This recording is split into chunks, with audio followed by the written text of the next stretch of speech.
And we're back. Episode 5, Season 1, Pie to Pie, with Sean from Secret Pizza LA. What an amazing dude. Not only an amazing dude, but an incredible pizzaiolo. Sean's been cooking up 18-inch fire-ass pizzas in his home oven since 2020, off and on, doing pre-orders. Sean moved into his own space in 2022, I believe this summer, and has still continued to do pre-orders and operate in a similar way that he was out of his apartment during the pandemic. Sean has been recognized by Eater, Infatuation, and had a beautiful write-up in the LA Times a couple weeks after opening his brick and mortar. He's also one of the kindest, gentlest, most giving, sharing person that I've ever met. I actually met Sean testing out a Pizza Master MPM oven out in Irwindale. He was out there too, checking out the oven. Just a sweet man. We sat down, we had a great conversation.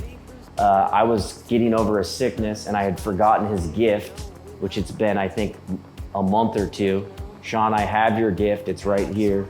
This New Jersey homesick scented candle. I'll tell you this right now, my wife's from Jersey.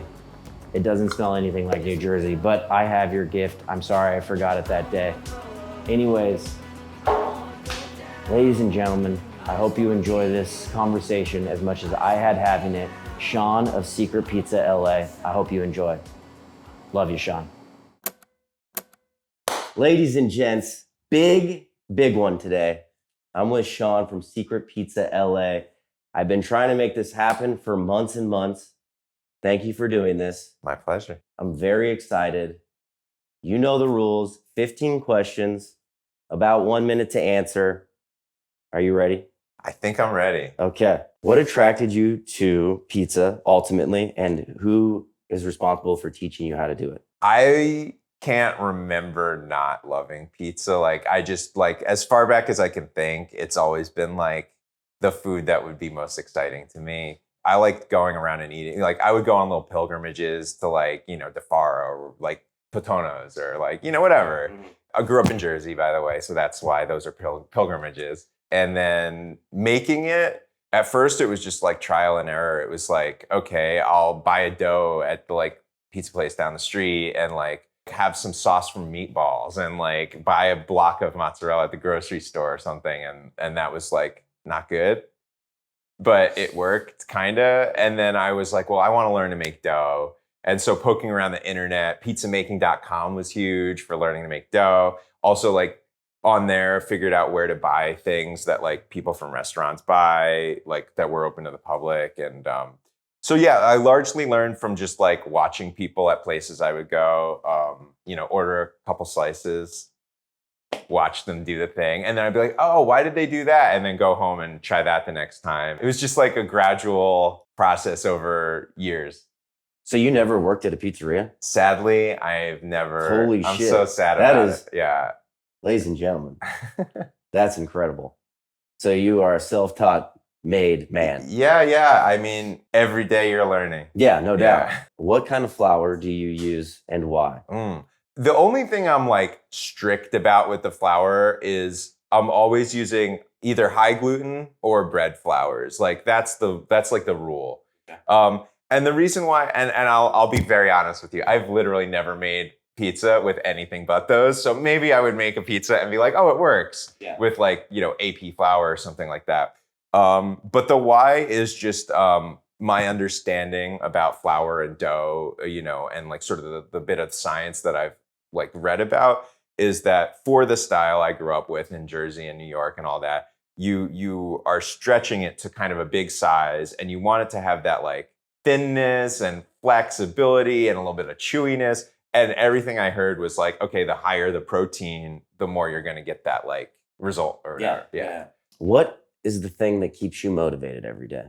I am the kind of person that like really enjoys seeing progress. I want something to be moving towards improvement. How often are you tweaking your dough? Usually all of the batches that I'll do in a week, I'll do the same way. And then the next week, I'll kind of say like, okay, what seems like it should, where do I want to go next? Yeah, where do we tweak? Where do we improve? Okay. Mm-hmm. What is one lesson you can share from the biggest failure you've had thus far in your pizza career?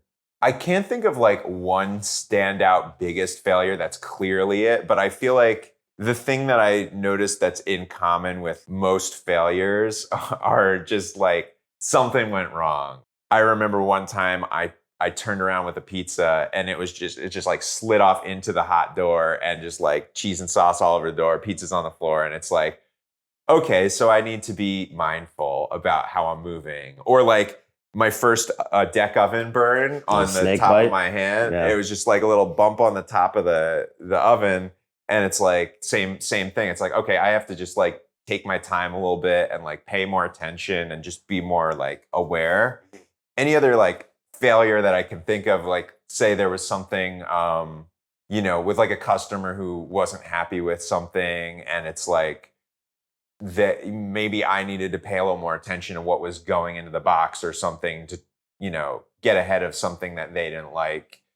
Maybe I wouldn't have seen it that way or not, but like either way, it's like, I feel like just awareness is sort of like the thing I keep coming back to. I remember we talked once about a customer where I was frustrated, and it was just like, oh yeah, I got a little bit like frustrated, and like maybe I need to be a little more aware of like how I'm feeling about like, someone's reaction to something. Okay, so I'm gonna have to read this because I don't want to fuck this question up. You bought a second generation restaurant. What was the toughest part about negotiations of the lease, and how much money do you think you need to open a pizza shop in Los Angeles? Two-part question.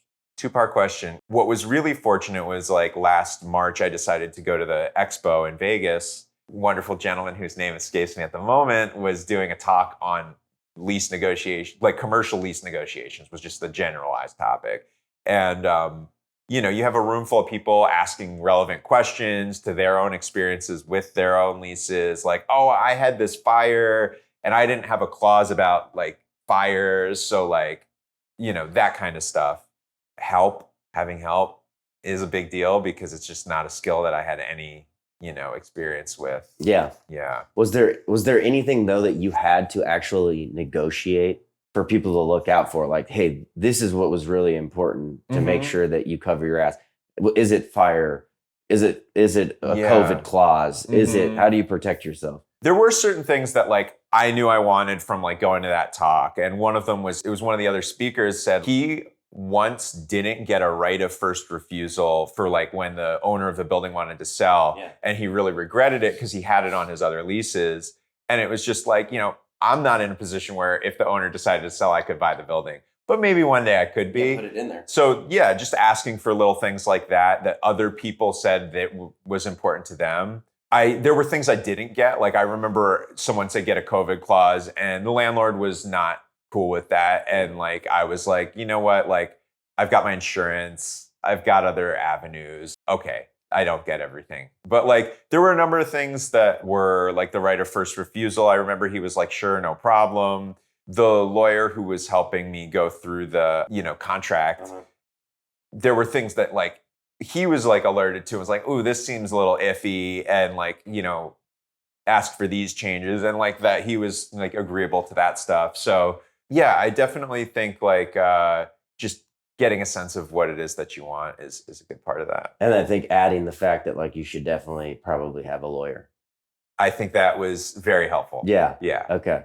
And then for the second part of the question, yeah, how much do you think? Yeah, I would say like that this was a number that was told to me. Paulie G told me this. He said 250,000 was like sort of what you need. I think he's right. Mm-hmm. I think that's a great number. And I wouldn't go that much lower than that as like the bare minimum. I would say like 200. Yeah. Or would be like doable probably, depending on things. In some cases, maybe you could get by with 25 or 50,000 less than that. Mm-hmm. But it also depends on your personality, like how much tolerance you have for like the stress of, knowing things are close to running out or something like that. And then like, do you have any other avenues? Like if you were to run out of money, is there like a path forward or something like that? Yeah. So like, I think when you're getting close to that, like what's the bare minimum I could use? You need to ask some questions to yourself about those things. Well said. Yeah. Well said. Okay, how do you define success?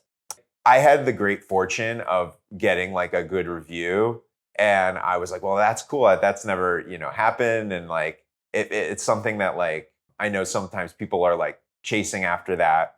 And as grateful as I am for it, I realized pretty quickly that like, if I were to just keep trying to get good reviews, I don't think it would be very successful feeling to me. It's like something you have no control over. And it's just, you're going to get bad reviews too. And for success for me, it's sort of that comes back to that like progress thing. It's sort of like, okay, I look back at what I used to be doing. I'm like, well, it's a lot better now. Like I look back at like the first pictures on my Instagram. I'm like, well, that's good to see that it's like a pizza I'm more proud of now. Or like in the case of like being in this new space compared to where I started, it's like I can do more than I used to be able to do. And I don't like, and I feel like I've pushed the quality forward rather than like, oh, I'm doing more, but now it's all trash. Yeah. So yeah, I really feel like I'm the kind of person that like competes with themselves a lot. Mm-hmm. And so I guess success is just feeling like I'm getting a little bit better. When you started making pizzas in your apartment during the pandemic, did you envision being here 3 years later? No, Like, not at all. no? Like there wasn't. When I first started doing it and actually made the decision to like open it up to the public a little bit and like, kind of make an Instagram and all that, I genuinely was like, yeah, this will probably like be something I do twice and then it fizzles out and then that's that. That's really like the expectation I had of it. Were you making pizza like this, like out in Jersey?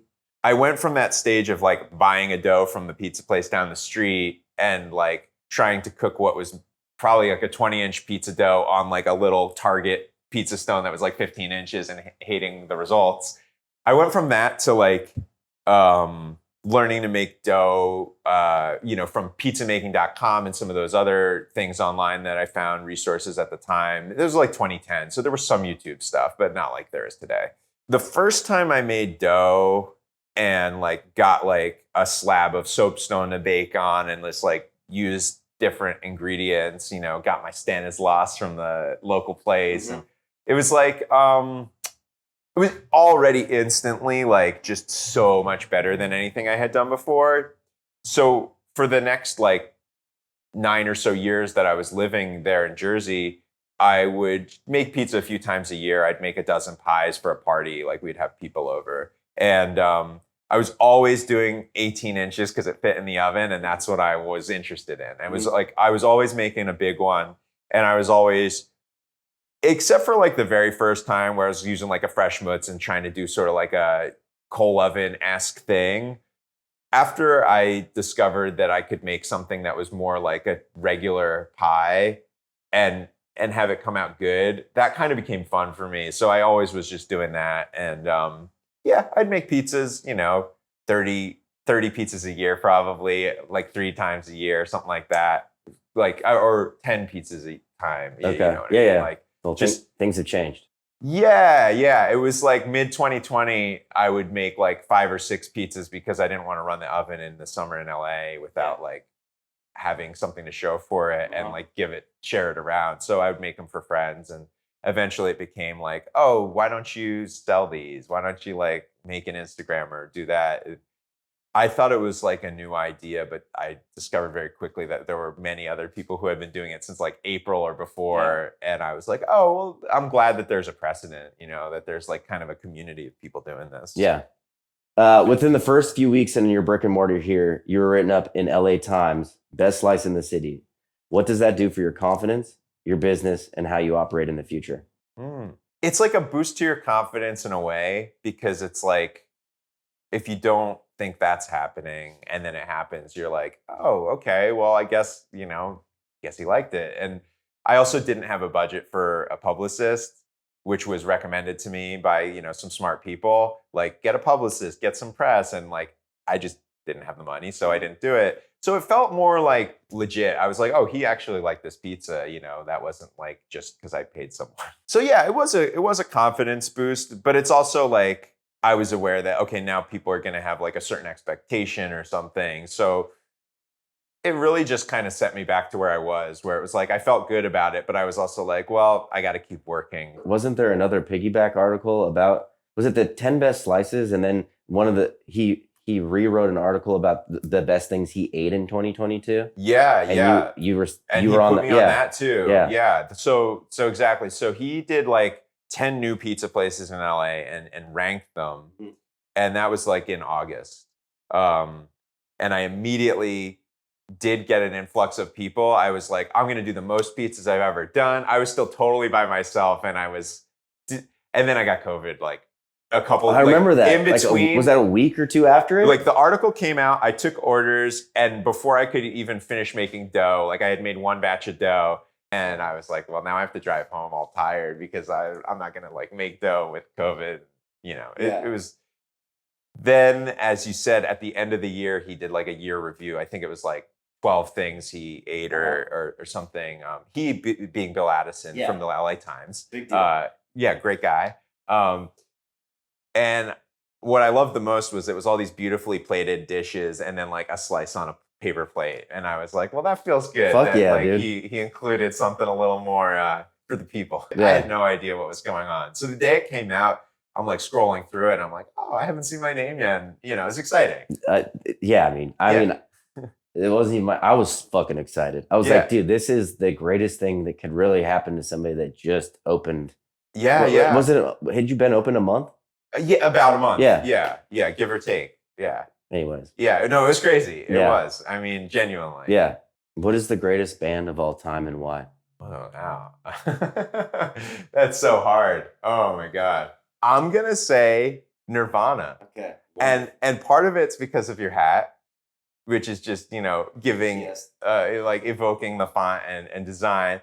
But it's also like going back to my childhood, like one of the first bands that I saw on MTV that was just like, oh wait, like what's going on here? Like this was before I picked up guitar and kind of led me to down that path more. So I'm gonna go with Nirvana. Dude, they are definitely one of the greatest. Yeah, they're one of the greats. Great. I'm glad we got an answer out of you.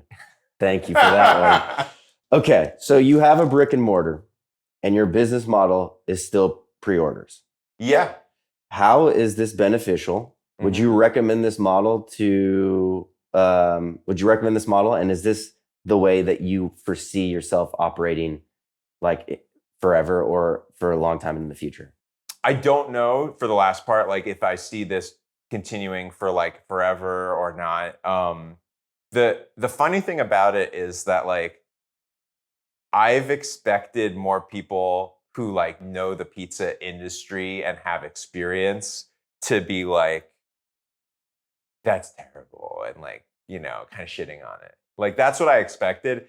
And my experience has been kind of the opposite, where like I'll talk to some people like or just hear people like Bruce Irving from the Smart Pizza Marketing podcast. I've heard him say on multiple episodes, he was like, I don't think I'd ever get back in the pizza game, but if I did, it would be like a simple menu with only pizzas, and I do it all pre-order, so there's no way. And like I hear that, I'm like, oh, okay. And I was just mentioning to you that my landlord actually opened this pizza place like 8 years ago. And we were chatting yesterday, and he was saying the same thing. Like, he's like, you know, the way you're doing it, it's really smart because of XYZ.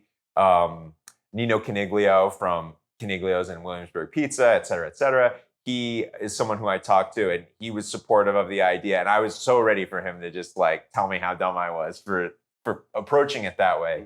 It was hilarious because I was expecting a call from my friend. So I like answered the phone in this like goofy voice because it was an unknown New York number. Yeah. And he's like, hey, this is Nino Caniglio from, you know, Mastro Pizza Ovens. Yeah. I'm calling for Sean. I was like, oh shit, Nino, you're like a celebrity to me. Like I listen to your podcast all the time. Yeah. I love your pizza. But anyway, you know, having that like kind of support from people who know what they're doing and talking about gave me a little bit more of a like, oh, well, maybe I don't like, I guess originally I was like, oh, I'm going to have to move away from this. I'm going to have to do something different whenever. I mean, I wasn't going to go away from it immediately.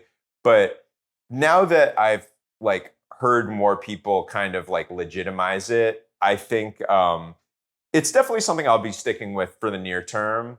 And as I figure out just like my processes here, I've been like growing and developing since last July when I first sold pizza here.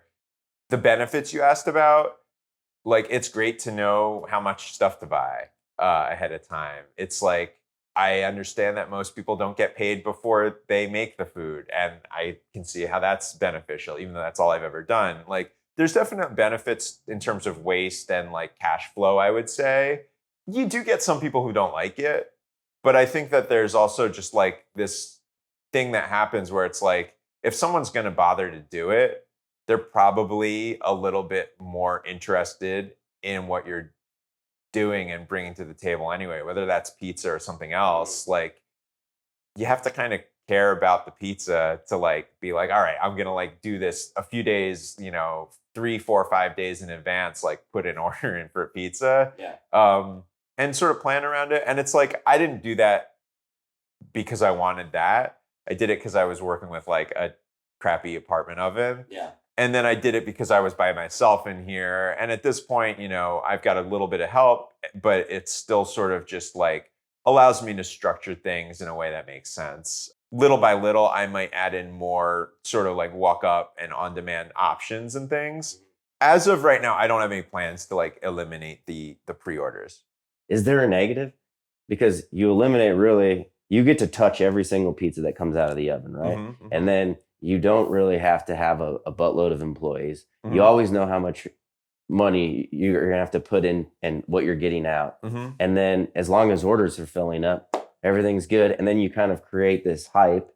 I guess the biggest negative is like the people who get mad about it. Like there are people who are like I had someone leave a review on Google Business once that was like, you have to order in advance and it's like crazy and they sell out. And I've had like times where it did sell out really fast because the platform that I use to sell the pizzas has an option where if you're a customer, you could say like, oh, text me when sales go live.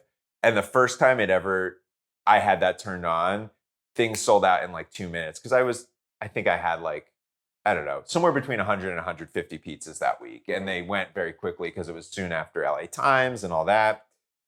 So that was like a lot of people complaining. So the negative I would say is that sometimes people are just not used to that.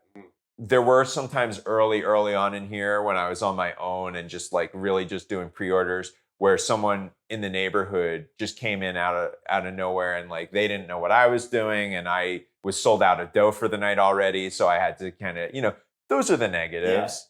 Yeah.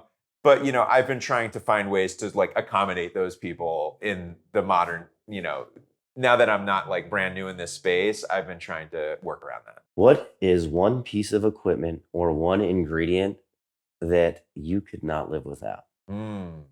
I mixed dough by hand for the first year and a half of doing this. And I know Anthony Mangieri is like, oh, I still like to just do it sometimes just to keep it like, if I never mixed dough by hand again, I wouldn't be mad about it. So I'm going to say my mixer. Yes. Yeah, I would say that's something I don't want to live without. Is there a certain type of mixer that you'd recommend? So I've used 2 mixers in my whole life. One was a like 20 or 30. It was a small Hobart at a friend's kitchen. And that was cool because I had never used a mixer before. And then the only other mixer I've used is the one here, which is like a spiral. I think it's like 44 kilogram capacity or something like that. Who or what has been your greatest inspiration? There's this like old school slice and pie tradition that you see in like I'm from North Jersey. So like there and throughout like the boroughs, Long Island and stuff, you just have these like mom and pop places that might be run by like, a brother and a sister, or like, maybe it's a bigger team if it's like, a high volume New York place. But just like you get these people and they just make something good. It's simple. They care about it. And it's like food I love. And I feel like that that tradition is the whole point to me. It's like they just make this good thing. And that's, I don't know. Yeah. Yeah, that's I think the inspiration behind it. What makes you so good at what you do?